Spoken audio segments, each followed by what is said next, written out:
रामाय रामभद्राय रामचंद्राय वेदसे रघुनाथाय नाथाय सीताय पतिये नमः। श्री रामलला भगवान की, श्री रामलला भगवान की, भारत माता की, भारत माता की, सरयू माता की, सरयू माता की, जय जय सीताराम।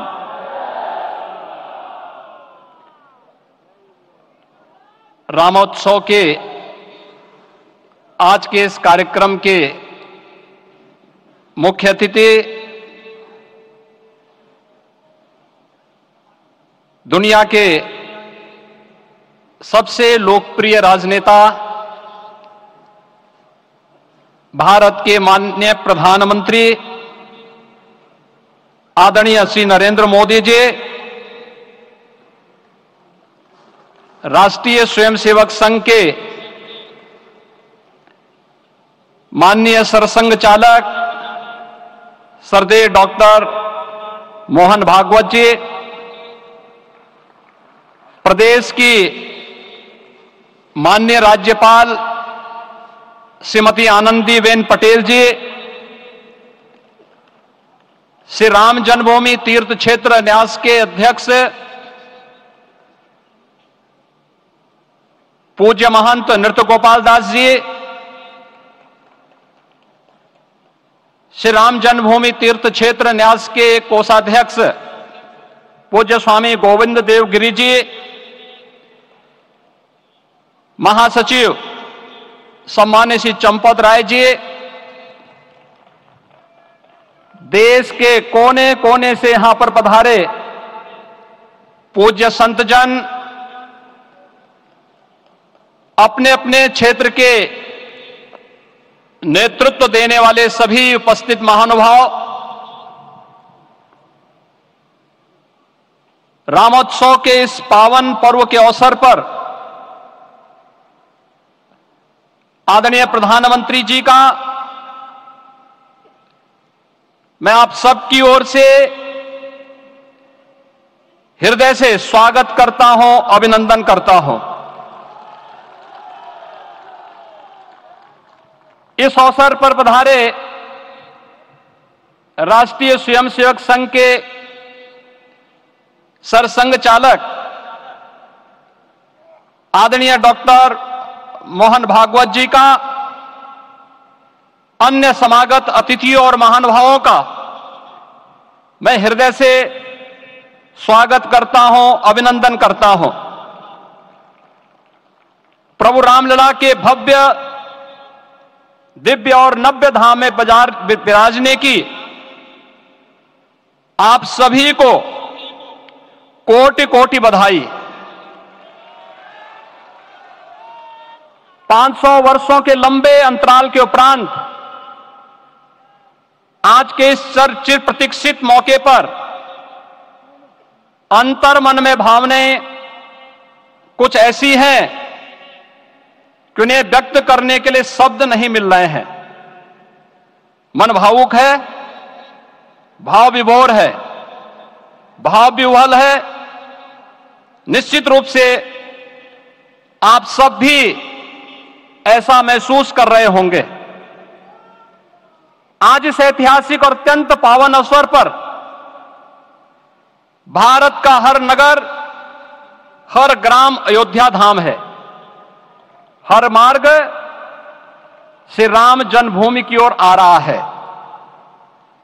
हर मन में राम नाम है, हर आंख हर्ष और संतोष के आंसू से भीगा है। हर जीवा राम राम जप रही है।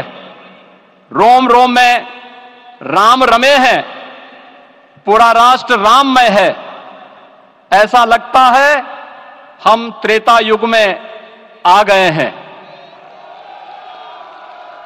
आज रघुनंदन राघव रामलला हमारे हृदय के भावों से भरे संकल्प स्वरूप सिंहासन पर विराज रहे हैं। आज हर राम भक्त के हृदय में प्रसन्नता है, गर्व है और संतोष के भाव हैं। आखिर भारत को इसी दिन की तो प्रतीक्षा थी। भाव विभोर कर देने वाली इस दिन की प्रतीक्षा में लगभग 5 शताब्दी व्यतीत हो गई। दर्जनों पीढ़ियां अधूरी कामना लिए इस धराधाम से साकेत धाम में लीन हो गई, किंतु प्रतीक्षा और संघर्ष का क्रम सतत जारी रहा।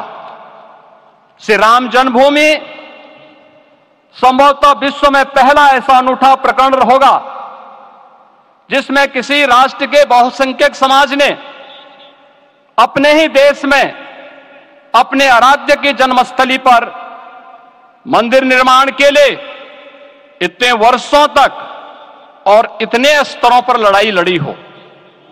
संतों, सन्यासियों, पुजारियों, नागाओं, निहंगों, बुद्धिजीवियों, राजनेताओं, जनजातियों सहित समाज के हर वर्ग ने जाति पाति, विचार दर्शन, उपासना पद्धति से ऊपर उठ करके राम काज के लिए स्वयं को उत्सर्ग किया।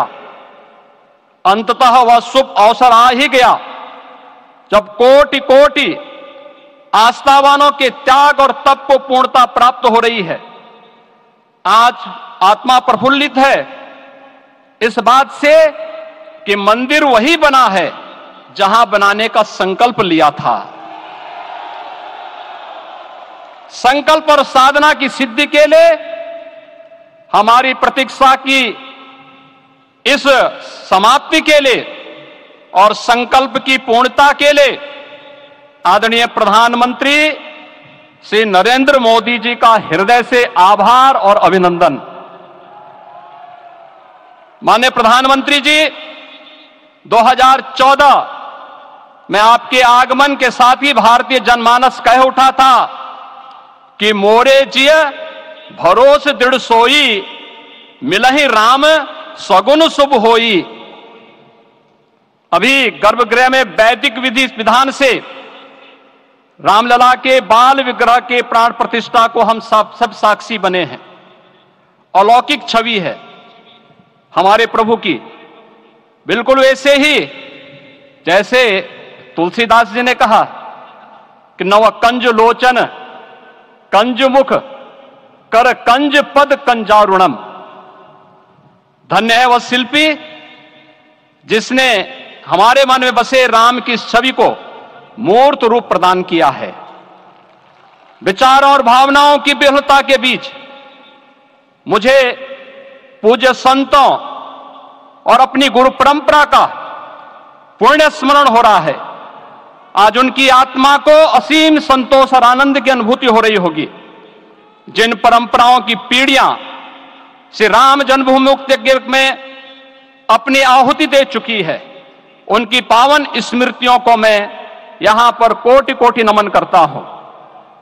श्री राम जन्मभूमि महायज्ञ न केवल सनातन आस्था और विश्वास की परीक्षा का काल रहा, बल्कि संपूर्ण भारत को एकात्मता के सूत्र में बांधने के लिए राष्ट्र की सामूहिक चेतना जागरण के ध्येय में भी सफल सिद्ध हुआ है। सदियों के बाद भारत में हो रहे इस चिर प्रतीक्षित नवविवाह को देख अयोध्या समेत पूरा भारत का वर्तमान आनंदित हो उठा है। भाग्यवान है हमारी पीढ़ी जो इस राम काज के साक्षी बन रहे हैं, और उससे भी बड़भागी है वो जिन्होंने सर्वस्व इस राम काज के लिए समर्पित किया है और करते चले जा रहे हैं। जिस अयोध्या को अवनी की अमरावती और धरती का वैकुंठ कहा गया, वह सदियों तक अभिषिप्त थी, उपेक्षित रही, सुनियोजित तिरस्कार झेलती रही। अपनी ही भूमि पर सनातन आस्था पद्दलित होती रही, चोटिल होती रही, किंतु राम का जीवन हमें संयम की शिक्षा देता है और भारतीय समाज ने संयम बनाए रखा। लेकिन हर एक दिन के साथ ही हमारा संकल्प और भी दृढ़ होता गया, और आज देखिए पूरी दुनिया अयोध्या के वैभव को निभा रही है। हर कोई अयोध्या आने को आतुर है। आज अयोध्या में त्रेतायुगीन वैभव उतर आया है। दिख रहा है यह धर्मनगरी विश्व की सांस्कृतिक राजधानी के रूप में प्रतिष्ठित हो रही है। पूरा विश्व दिव्य और भव्य अयोध्या का साक्षात्कार कर रहा है। आज जिस सुनियोजित एवं तीव्र गति से अयोध्यापुरी का विकास हो रहा है वह प्रधानमंत्री जी के दृढ़ संकल्प, इच्छा शक्ति और दूरदर्शिता के बिना संभव नहीं था। कुछ वर्ष पहले कल्पना से परे था कि अयोध्या में एयरपोर्ट होगा, यहां के नगर के भीतर 4 लेन की सड़कें होंगी, सरयू जी में क्रूज चलेंगे, अयोध्या की खोई गरिमा वापस आएगी। लेकिन मित्रों, डबल इंजन की सरकार के प्रयास से आज आप सबके सहयोग से यह सब साकार हुआ है। सांस्कृतिक अयोध्या, आयुष्मान अयोध्या, स्वच्छ अयोध्या, सक्षम अयोध्या, सुरम्य अयोध्या, सुगम्य अयोध्या, दिव्य अयोध्या और भव्य अयोध्या के रूप में पुनरुद्धार के लिए हजारों करोड़ रुपए वर्तमान में यहां पर भौतिक विकास के लिए लग रहे हैं। राम जी की पेड़ी, नया घाट, गुप्तार घाट, ब्रह्मकुंड, भरत कुंड, सूरज कुंड, विभिन्न कुंडों के कायाकल्प, संरक्षण, संचालन, रखरखाव के कार्य हो रहे हैं। रामायण परंपरा की कल्चरल मैपिंग कराई जा रही है। राम वनगमन पथ पर रामायण वीथिका का निर्माण हो रहा है। नई अयोध्या में पुरातन संस्कृति और सभ्यता को संरक्षण तो हो ही रहा है, भविष्य की जरूरतों को देखते हुए आधुनिक पैमाने के अनुसार सभी नगरीय सुविधाएं भी विकसित हो रही हैं। इस मोक्षदायिनी नगरी को आदरणीय प्रधानमंत्री जी की प्रेरणा से अब सोलर सिटी के रूप में भी विकसित किया जा रहा है। पूरी अयोध्या में विश्व के सनातन आस्थावानों, संतों, पर्यटकों, शोधार्थियों, जिज्ञासुओं के प्रमुख केंद्र के रूप में इसे बनाने की ओर से अग्रसर किया जा रहा है। यह एक नगर या तीर्थ भर का विकास नहीं है, यह उस विश्वास की विजय है जिसे सत्यमेव जयते के रूप में भारत के राज चिन्ह में अंगीकार किया गया है। यह लोक आस्था और जन विश्वास का विजय है, भारत के गौरव की पुनर्प्रतिष्ठा है। अयोध्या का दिव्य दीपोत्सव नए भारत की सांस्कृतिक पहचान बन रहा है और श्री रामलला की प्राण प्रतिष्ठा का समारोह भारत की सांस्कृतिक अंतरात्मा को समरस की एक अभिव्यक्ति सिद्ध कर रहा है। श्री राम जन्मभूमि मंदिर की स्थापना भारत के सांस्कृतिक पुनर्जागरण का आध्यात्मिक अनुष्ठान है। यह राष्ट्र मंदिर है। निसंदेह श्री रामलला विग्रह की प्राण प्रतिष्ठा राष्ट्रीय गौरव का एक ऐतिहासिक अवसर है। निश्चिंत रहिए, प्रभु राम की कृपा से अब कोई अयोध्या की परिक्रमा को बाधा नहीं बन पाएगा। अयोध्या की गलियों में अब गोलियों की गड़गड़ाहट नहीं होगी, कर्फ्यू नहीं लगेगा। अपितु यहां दीपोत्सव, रामोत्सव और यहां की गलियों में श्री राम नाम संकीर्तन से यहां की गलियां गूंजायमान होंगी, क्योंकि अवधपुरी का में रामलला का विराजना राम राज्य की स्थापना की उद्घोषणा भी है। राम राज्य बैठे त्रिलोका, हर्षित भये गए सब शोका। राम राज्य भेदभाव रहित समृद्ध समाज का द्योतक है और हमारे यशस्वी प्रधानमंत्री जी की नीतियों, विचारों और योजनाओं का आधार है। भव्य दिव्य राम जन्मभूमि मंदिर के स्वप्न को साकार रूप देने में योगदान देने वाले सभी वास्तुविदों, अभियंताओं, शिल्पियों और श्री राम जन्मभूमि तीर्थ क्षेत्र न्यास के सभी पदाधिकारियों को हृदय से धन्यवाद। पुनः आप सभी को रामलला के विराजने की इस ऐतिहासिक पुण्य घड़ी की बधाई। आदरणीय प्रधानमंत्री जी, आदरणीय सरसंघ चालक जी, माननीय राज्यपाल महोदया और आप सभी महानुभावों का मैं एक बार फिर से हृदय से स्वागत और अभिनंदन करते हुए हम सब जो संकल्प पूर्वजों ने लिया था उसकी सिद्धि की भी सभी को बधाई देते हुए प्रभु के चरणों में एक बार पुनः नमन करते हुए पूरे प्रदेश और देशवासियों को आज के इस रामोत्सव के अवसर पर कोटि कोटि बधाई और अभिनंदन देते हुए अपनी वाणी को विराम देता हूं। जय जय सीताराम। राष्ट्रीय स्वयंसेवक संघ के सरसंघ चालक डॉक्टर मोहन राव भागवत जी।